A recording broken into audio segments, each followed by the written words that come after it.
What's up, guys? So, for the longest time, I was having the most difficult time trying to triple S the Pelagios Codex because I don't have Mr. IOVAR. But I was finally able to get it done today on the last day to do it, and finally got that Codex Lord badge because that was the one Codex that I had not triple S'd. So I'm going to show you how I got that done. I will say before it starts, the awakenings on a lot of these folks are not too important, but there are a few that you kind of have to have. I've seemed to notice. Diao Chan's, you could have her A0 get it done. Silas, I don't know at what point you wouldn't be able to get it done, but his awakenings are not super important. I do know that this one, I'm sure, helped quite a bit for that codex, specifically because, I'm using a Racha and I'm missing a whole extra unit. So, yeah, Razaks don't matter either. You'd have him A0. But the ones that do matter are Nyx, her A3, increases rage by 50 when killing the enemy. She's pretty much going to ult the entire match, and she's probably like the most important hero here. And then Aracha's A2, I'm quite certain helped a lot. Increases faction team members' damage to airborne units by 5%. Helped a lot because I'm missing a whole unit that everybody else is using. And then Ingrid's, I got it done with an A0, so I don't think the awakenings matter here. I'll run the auto battle and then kind of show you my mindset and stuff with gearing, what I did. Um, so yeah, this is the team I used right here.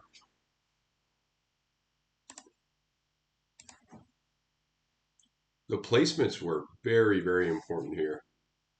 I know it might seem silly, but I found this to be the best. I tried having, Nyx, Diao-Chan, and Silas on the right side, and it was substantially worse. I also tried having Ingrid here instead of here, substantially worse.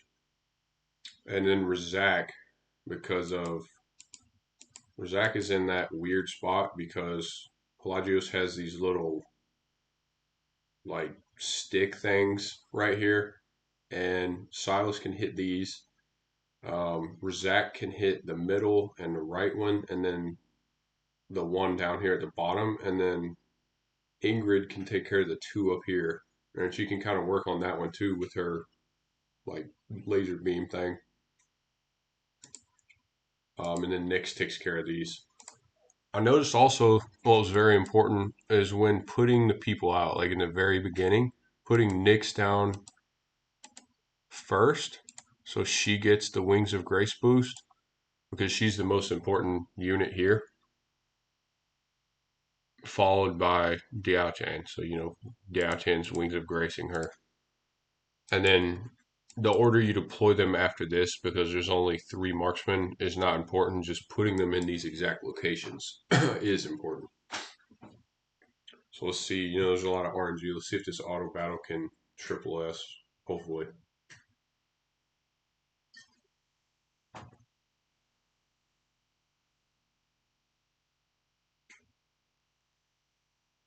Yeah, so there's a triple S.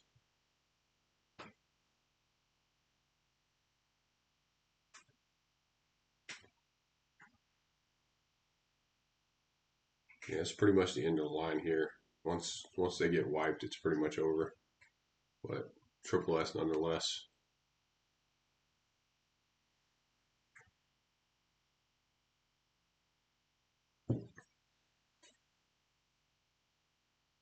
All right, I'm going to show you my mindset when gearing everybody. So right off the bat, all my DPS all had Wicked Vengeance on the left side. That's everybody. Had Wicked Vengeance. Silas though, he had an Infernal Roar on the right side, and it's not important necessarily which of these is the crit damage piece, but I gave him one crit damage main stat. It happened to be the ring on mine. It doesn't matter if it's your amulet or your bangle. And then the other two, of course, were attack percent. And like I said, Wicked Vengeance on the left side. Nyx had Cataclysm set. And that seemed, I don't know if it was because of just surely the stats matched up the best, but she does have an exclusive ring here. And yes, I have extremely good gear. This is an in game, super in game. I've beaten everything account, so you do need good gear here. Um, so yeah, that was exactly the ring I used, and yeah, she had Cataclysm, all attack percent, and Wicked Vengeance on the left, and then Ingrid, that's not Ingrid. Ingrid had attack percent, Infernal Roar on the right, and Wicked Vengeance on the left.